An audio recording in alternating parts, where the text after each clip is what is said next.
नवीन वर्षाची सुरुवातच पावसानं झाली आहे।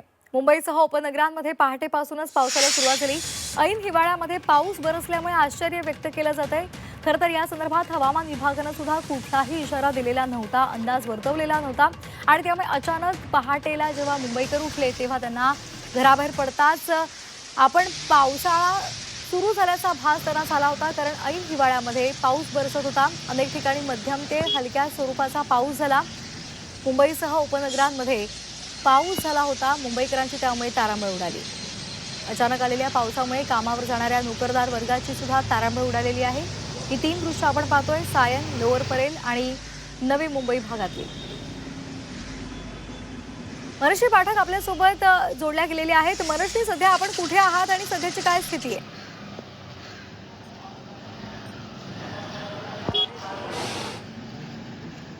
सध्या मी सिद्धिविनायक मंदिराच्या बाहेर आहे आणि प्रभादेवीच्या परिसरात आपण बघतोय की अजून सुद्धा रिमझिम पाऊस हा सुरूच आहे।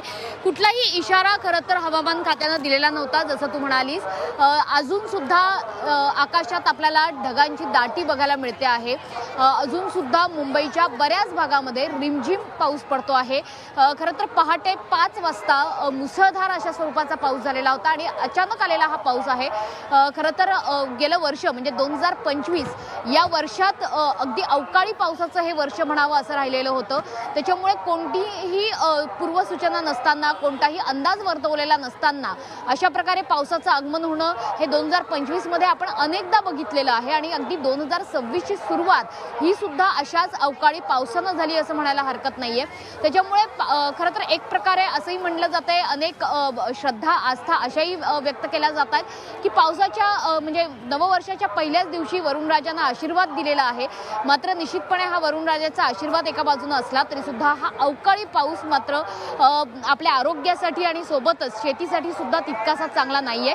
त्याच्यामुळे येणाऱ्या वर्षामध्ये हवामानाचे अचूक अंदाज आपल्यापर्यंत पोहोचावेत ही इच्छा आपण व्यक्त करू शकतो। सध्या मात्र मुंबईमध्ये अजूनही पावसाचं सावट आहे। रिमझिम स्वरूपाचा पाऊस हा अनेक ठिकाणी कोसळतोय।